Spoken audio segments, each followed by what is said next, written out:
Selina and Simon were quickly ushered out of the room and along several long hallways that they had never been down before. Soon they appeared to be in a disused part of the castle. They were still trapped under the net that hovered directly above them as they were led to some unknown destination.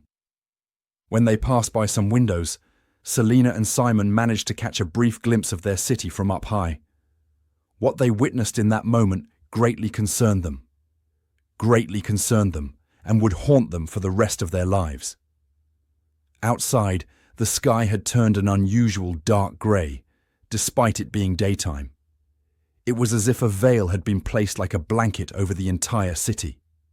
The sun seemed to be permanently masked by a myriad of dark, foreboding clouds that did nothing more than hover above and restrict the daylight coming through. Then there were those familiar buildings that they immediately recognized, only now they were dark and drab.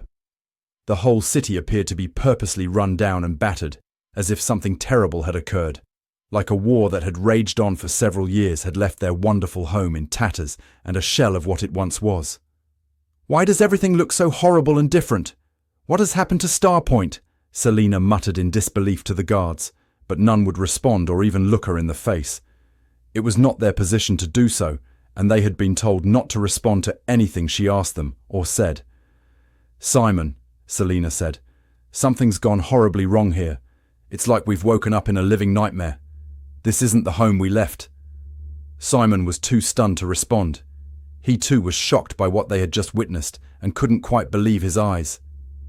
The two young unicorns were finally directed to a large, dark chamber. They stepped inside, and a heavy wooden door shut behind them. They turned around in the chamber to find that they were locked up as prisoners. "Are we now convicts being held captive in our own home?" Selina asked with a heavy heart. She looked at Simon, scared and unsure of what exactly was transpiring.